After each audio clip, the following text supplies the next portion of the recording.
partial products. We're going to continue our work with area models when we're thinking of partial products. So let's do a quick review of area models. If we were multiplying 6 times 47,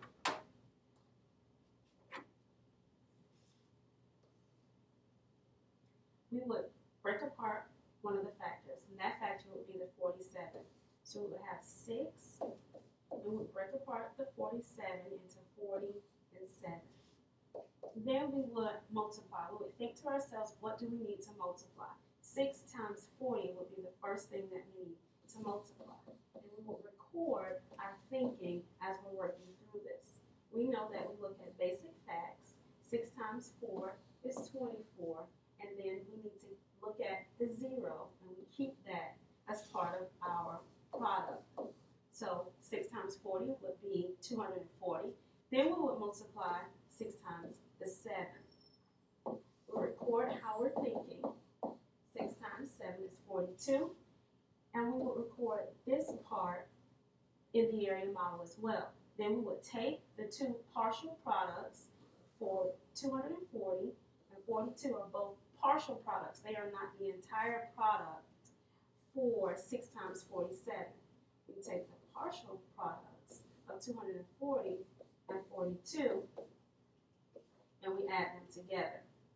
That will give us 2 plus 0 is 2, 4 plus 4 is 8, and then 2 plus 0 is 2, 282. So 6 times 47 is 282. So we're using partial products while we're working with area models. We're going to continue on with this process, this thinking. Let's look at another example. If we had the problem 23 times 5, we had this multiplication sentence. Notice that it is written vertically this time. We would still essentially be thinking about our processes with area models. We would keep the 5, we would break apart the 23 into 20 and 3. And we would multiply 5 times 20, basic facts. 5 times 2 is 10. Remember, the 10 has its own 0. We need to remember not to forget to put the additional 0 on there. And what we're multiplying is 20.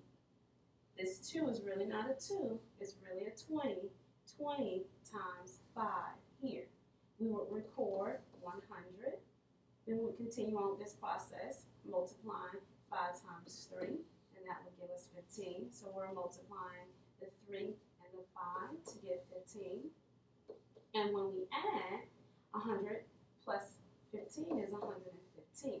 So we have recorded the total product for 23 times 5 using the area model. And the area model gives us our partial products. So we have a partial product of 100, a partial product of 15, and that gives us our total product when we add them together. Let's look at another example when we're working with area models and partial products. This example, we're actually going to think about what we're doing and not actually draw out the, we're not going to draw out the area model, we're just going to be thinking about what we're doing. So when we're looking at 49 times 7, remember we're thinking about this digit, the largest place value, and the 4 is really not a 4, it's really a 40. It's in the tens place, so that makes it a 40. So we're doing 40 times 7. Basic facts, 4 times 7 is 28. And we need to remember our 0, so we're recording that here. Then we multiply the 9 and the 7, just here, 9 times 7, 63.